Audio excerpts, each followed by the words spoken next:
chamada aqui pertinho. A gente, recordando do que a gente estava falando um pouquinho, a gente estava falando das terapias alternativas. A Camila conversou um pouquinho hoje comigo sobre a Ayurveda. Tenho até que disponibilizar um material para ela. Se vocês quiserem, posso disponibilizar para vocês também. Tá, e Bruno, hoje então, nós estamos com a Sandrinha aqui conosco também, que também conhece bastante de Ayurveda. Aí, que bacana! A Sandra também tem bastante conhecimento nessa área. Eu comentei com ela que você já nos deu uma iniciação nessa parte. Sim, foi claro que é algo. Eu estou trazendo as terapias alternativas, mas estou citando elas assim bem superficialmente, até porque eu não tenho nenhuma especialização em nenhuma delas, mas gosto bastante, é algo que estudo, que admiro bastante, então dá para passar superficialmente sobre elas. Então aqui a gente tem trabalhado, hoje a gente vai entrar nas plantas sagradas e a gente vai precisar entender um pouquinho disso aqui também, lembrar de toda aquela questão dos nossos chakras que a gente já viu, e entender um pouquinho sobre esses corpos sutis, os nossos chakras e o corpo físico, porque agora a gente entra num tema um pouquinho.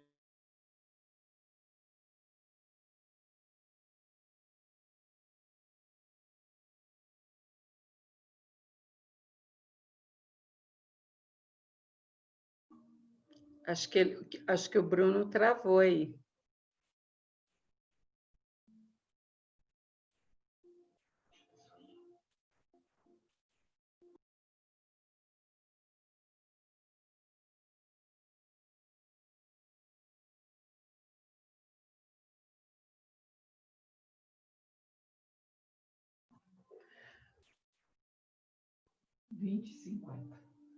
Vocês estão me ouvindo? Está me ouvindo, Olímpio? 2050.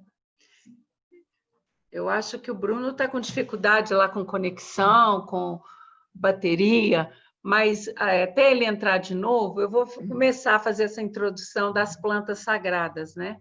Deu certo aí, Bruno? Eu desconectei, a internet parece que não está muito ajudando, mas vamos continuar. Tá.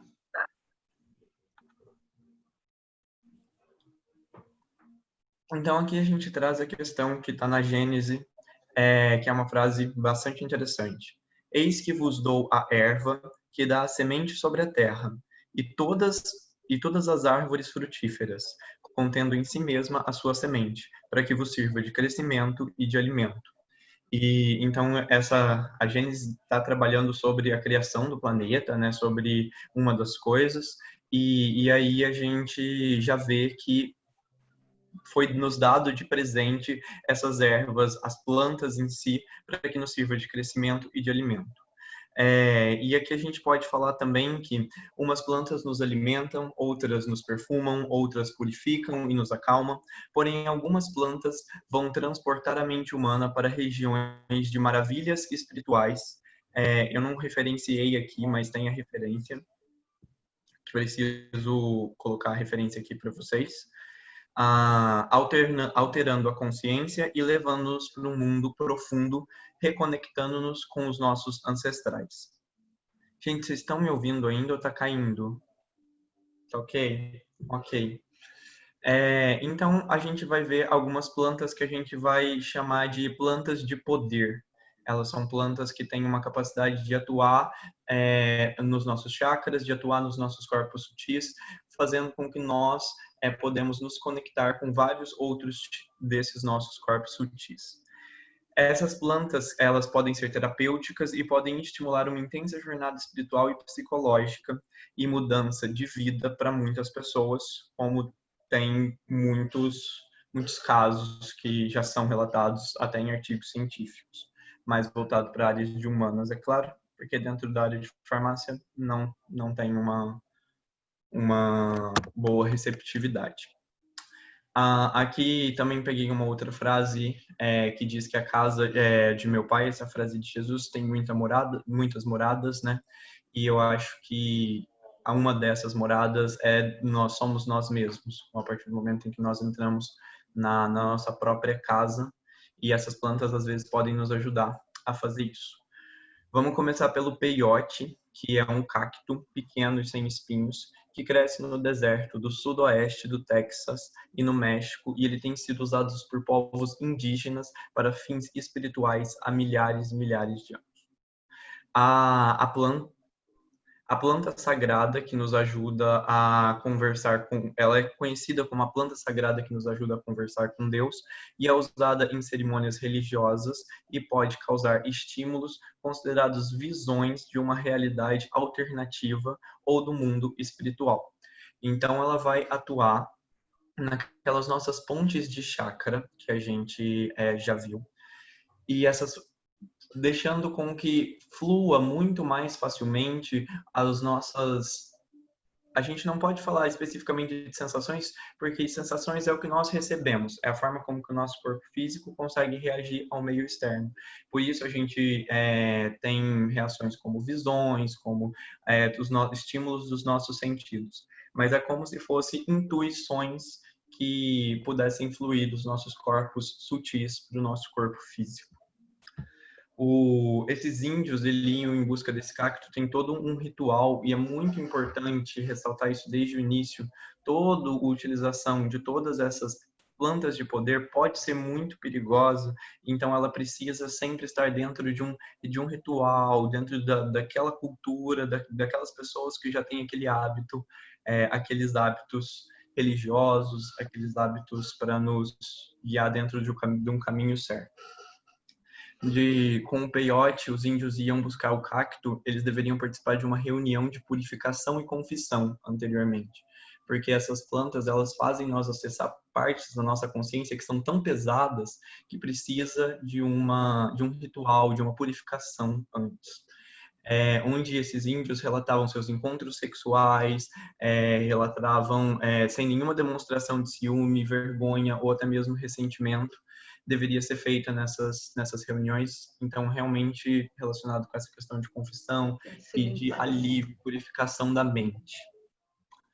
A segunda parte do ritual, da cerimônia, ela durava a noite inteira e envolvia a ingestão em grupo desse cacto, utilizando músicas, cantigas, danças e preces. As cantigas eram preces que era utilizado pedindo proteção, compreensão e intuições mesmo aos deuses.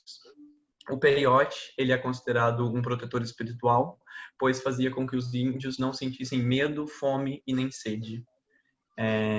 Então, ele foi uma planta muito importante, principalmente aqui na região do México.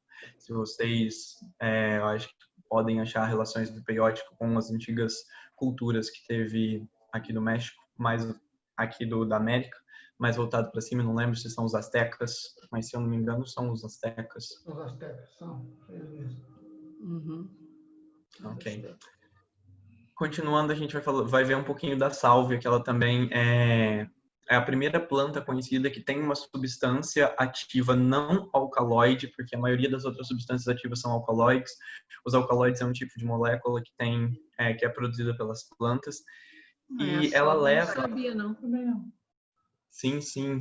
Ela tem especulações sobre a salva, que ela não é um alucinógeno, mas sim um onirogênio, é um realçador de sonhos. É uma planta que consegue ativar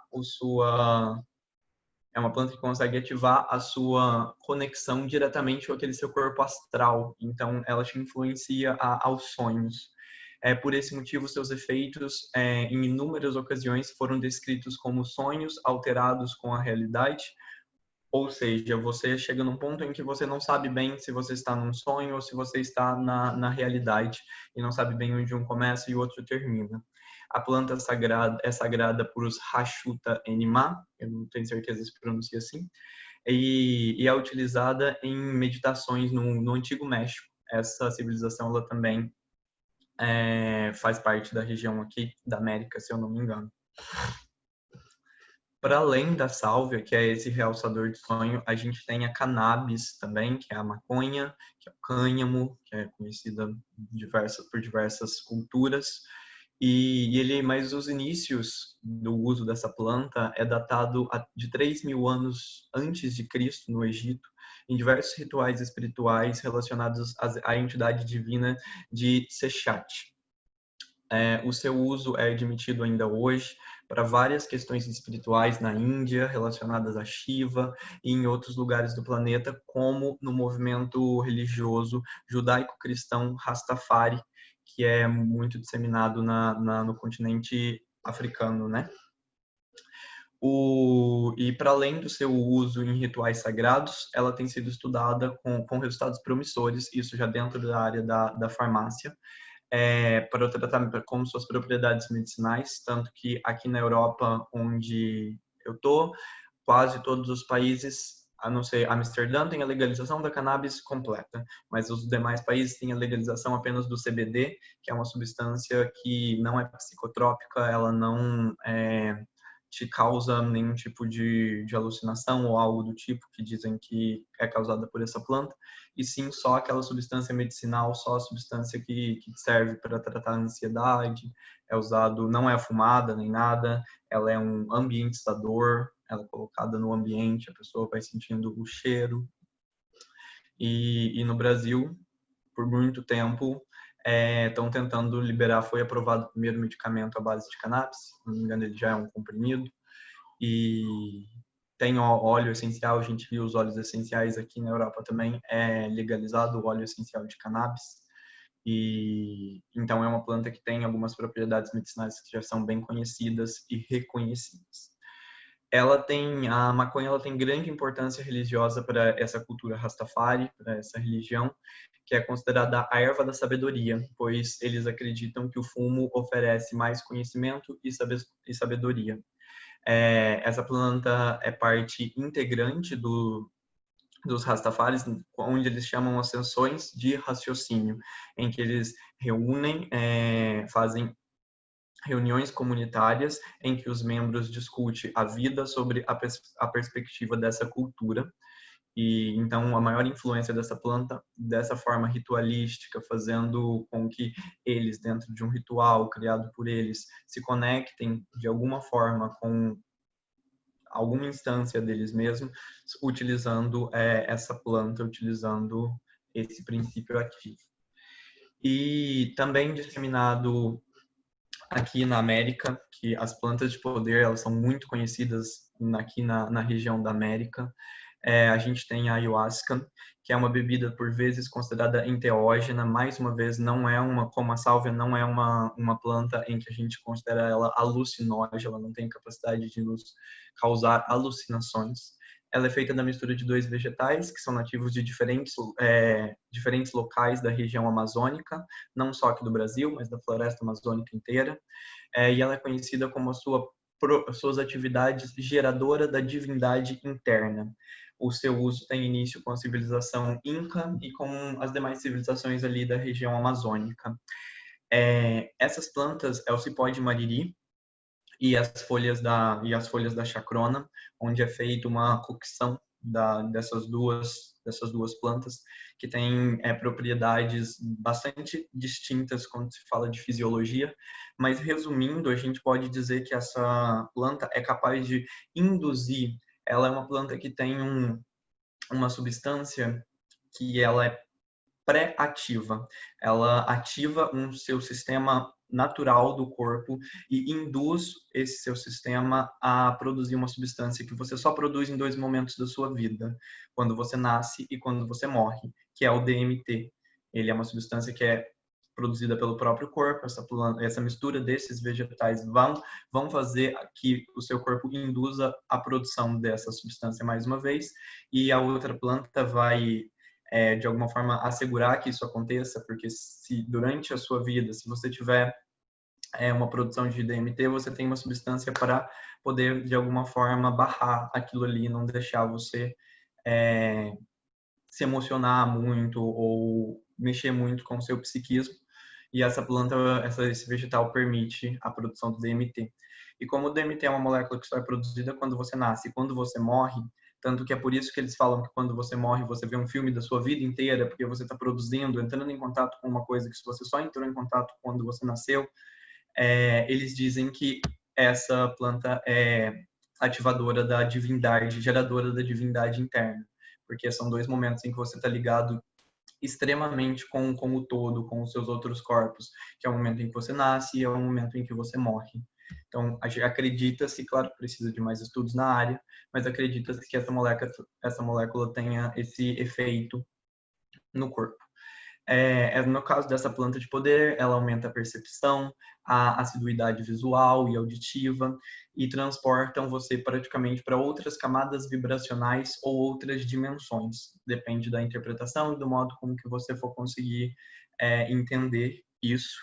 Mas isso tudo está relacionado com a intensidade, na verdade, porque tudo aquilo que você acontece primeiro na sua vida é muito intenso. Então, talvez uma das coisas que fosse interessante de falar para a gente imaginar aqui, imagina a primeira vez que você matou a sua fome, quando você nasceu e tomou o leite de sua mãe. Deve ter sido uma coisa extremamente intensa para você. Então, essas coisas marcam. Então, por isso, você aumenta a intensidade para todas as suas sensações quando você entra em contato com essa molécula. Para além disso, a gente tem uma experiência individual. Algumas pessoas têm visões, outras canalizam mensagens, fazem regressões de outras vidas, recebem insights, soluções para problemas. Enfim, cada experiência é extremamente única. Há registros de pessoas que recebem a cura através disso, se conectam com arquétipos, traumas, porque também os relatos é que o primeiro contato geralmente é muito difícil, às vezes muito complicado mesmo. E então essa planta, ela no fim das contas, esse vegetal, ele no fim das contas vai provocar uma limpeza. O primeiro deles que a gente falou, se eu não me engano, o mariri, quando o outro, que é as folhas da chacrona, elas vão te permitir com que você se conecte com o seu eu interior, tanto no corpo, como na mente, quanto nas emoções, quanto no quesito espiritual. Isso tudo era o que acreditava e ainda é, em cima da ayahuasca, se não me engano, existe uma religião também, e que é o Santo Daime, que eles cultuam o uso da ayahuasca. Como a gente falou dos chakras, muitas vezes que a gente falou das terapias alternativas, a gente vai trazer aqui que essas plantas, principalmente no caso aqui da ayahuasca, ela vai trabalhar o chakra coronário e o chakra frontal, que são 2 chakras muito elevados, que estão diretamente conectados também com todos esses corpos sutis e essa questão que foge da matéria. Essas 2 plantas, que é o cipó de mariri e a chacrona, elas atuam de forma sinérgica, como a gente já falou, abrindo essas portas para a atuação. O cipó de mariri faz a limpeza para abrir as portas para a atuação da chacrona, que nomeadamente faz a conexão com o seu eu interior. As plantas de poder são capazes de atuar em todos os chakras, fluidificando-os e permitindo que eles façam conexão do corpo físico e a mente com os corpos sutis. O principal chakra envolvido, os principais chakras envolvidos, como a gente falou aqui, é o frontal do terceiro olho e o chakra coronário, que são responsáveis pelos pensamentos, que ele é responsável pelos pensamentos localizados na pituitária. E é muito interessante a gente pensar que o chakra frontal, ele é bloqueado pelas ilusões. E as plantas de poder, inclusive principalmente a ayahuasca, ela pode trabalhar esse chakra fluidificando ele, fazendo com que você se livre das ilusões. E o chakra coronário, ele é bloqueado pelo apego. E também você consegue trabalhar o desapego, amar sem promover o apego, através da utilização dessas plantas de poder. Aquele aviso que eu dei, que as plantas de poder, elas podem ser perigosas, elas só trazem resultados benéficos se utilizadas dentro de um fundamento espiritual. Um dia a maconha, ela foi usada apenas dentro desses ritos espirituais, dentro de um fundamento espiritual. Hoje o humano, porque quem cria essa planta foi Deus e nos dá de presente. Hoje o humano faz muitas das vezes um uso dela de forma recreativa, e isso não tem resultados benéficos como esses que nós estamos trazendo aqui para as plantas sagradas. Elas são consagradas, elas precisam ser consagradas em rituais e preparadas da forma correta. todo ritual precisa ser feito da forma correta. Tanto que, se eu não me engano, a questão da ayahuasca, você não pode ter um desgaste energético muito grande, que envolve até questões de não poder ter relações sexuais antes de participar do ritual e outras questões, outros fundamentos como esse. Eu passei tudo um pouco correndo. Eu acho talvez até que a gente esteja, eu não estou com o relógio aqui, mas que a gente esteja apertado no tempo. Por isso eu falei tudo muito correndo, gente. Desculpa, eu tô nervoso hoje. Mas a mensagem que eu queria deixar é que os remédios não curam as doenças da alma e a gente tem muitas, muitas, muitas formas diferentes de curar e de nos conectar com a nossa alma e de curar as doenças da nossa alma. E todas as formas são válidas desde que elas sejam usadas devidamente, como a gente falou das terapias alternativas. Hoje em dia tem muita pessoa que usa isso de forma como um charlatão mesmo, e isso também não vai funcionar. Então a gente precisa que as coisas tenham confiar na origem das coisas, saber a origem de onde nós estamos nos tratando. E é isso. Ô, Bruno, muito obrigada. Obrigada aí pelo seu trabalho, pela sua correria, seu sacrifício aí de tentar trazer para a gente esses ensinamentos, e pelo horário, que a gente sabe que aí é tão tarde, né? E é importante a gente falar, para quem está começando agora, hoje pela primeira vez, esse estudo ele é oriundo da questão 585 do Livro dos Espíritos, né? Que trata dos 3 reinos, né? Que a gente abordou já o elemento terra, estamos trabalhando os vegetais, encerrando hoje os vegetais, né? E é importante falar para esse grupo que tem muitos jovens, né? Que quando a gente está falando nas plantas sagradas, na medicina sagrada ou nas plantas de poder, nós não estamos fazendo nenhuma apologia aqui ao uso de nenhuma dessas plantas, que fique bem claro isso, né? O que nós quisemos mostrar com esse estudo principalmente que não há nenhuma dessas plantas que está aí por acaso. Todas elas foram criadas por Deus com um propósito. E como o Bruno trouxe aquela frase, né, no início do seu estudo, de que o próprio Deus trouxe toda a árvore foi feita para o seu crescimento e para a sua alimentação. Crescimento aí, leia-se no sentido da evolução pessoal de cada um. Então, cada planta, cada árvore, ela veio para colaborar com o crescimento de cada um. É tão lindo a gente pensar que Deus disponibilizou todas essas plantas com uma bagagem de cura, né?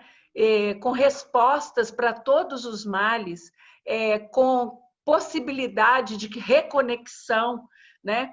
Abrindo principalmente o campo mediúnico de uma forma estrondosa, porque todas essas plantas, os seus princípios ativos atuam diretamente na glândula pineal. Então, elas como que arreganham, né, o terceiro olho, abrem esse terceiro olho e fortalecem os liames mediúnicos.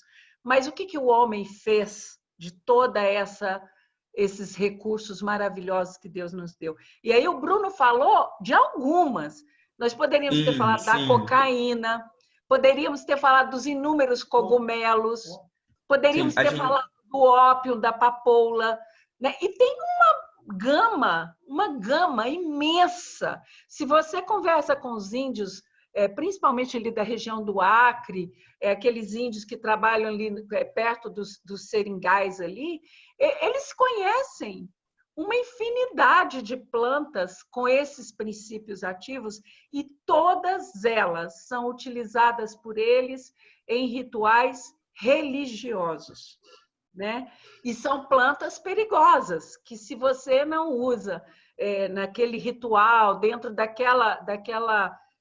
naquela quantidade certa, você está arriscado.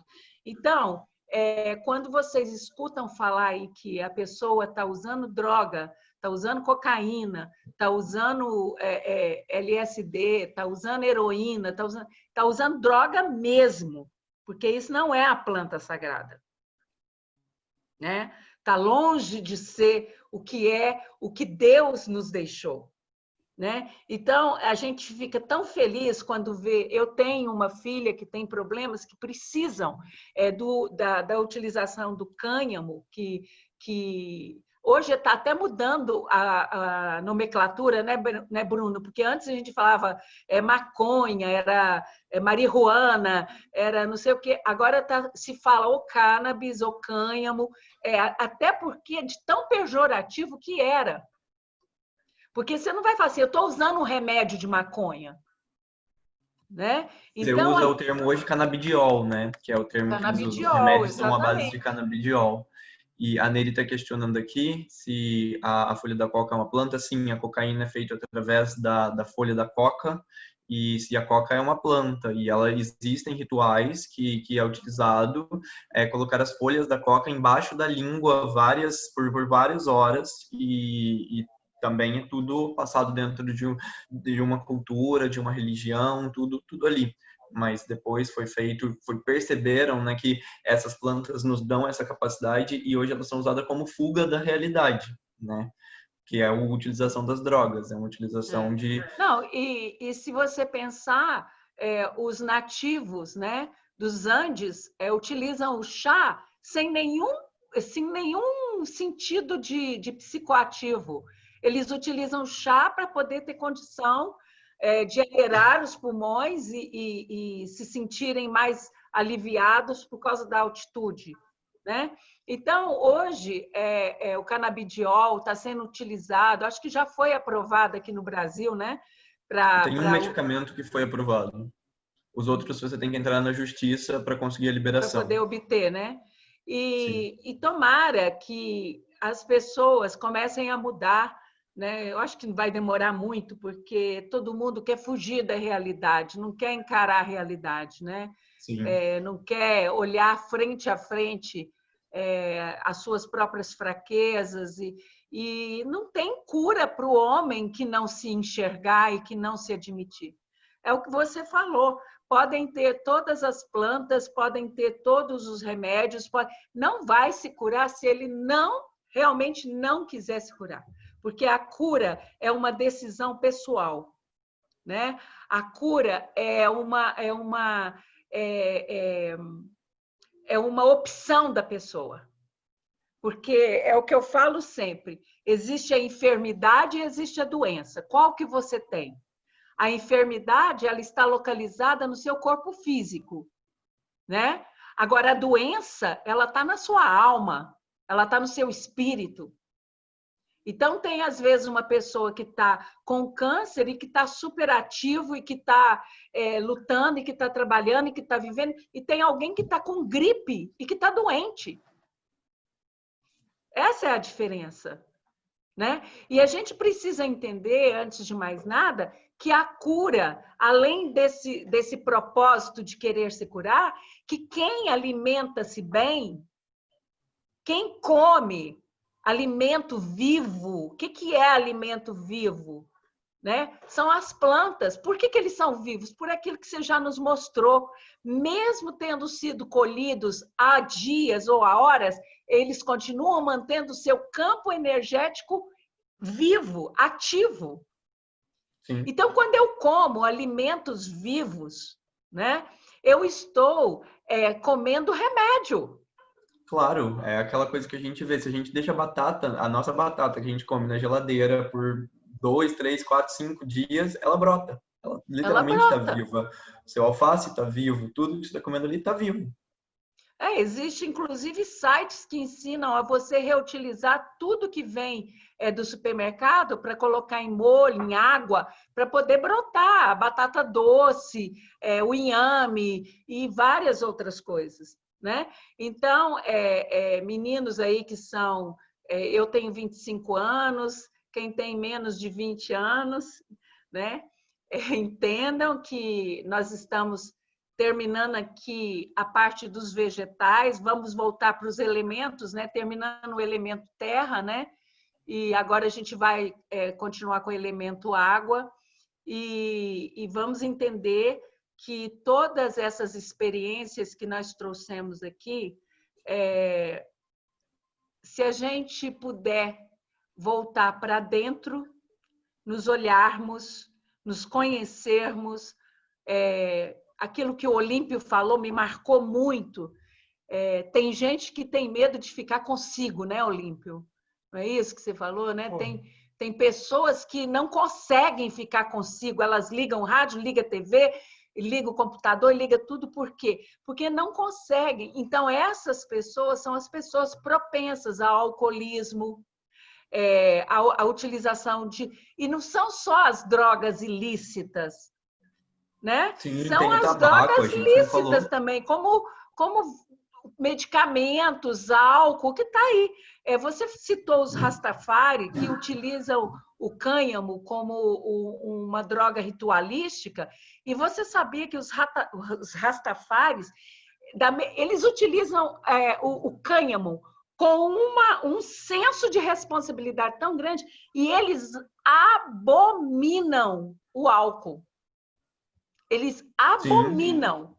É inadmissível para eles a utilização do álcool. O álcool é para os Rastafaris o que a maconha é para a nossa sociedade. Olha a inversão.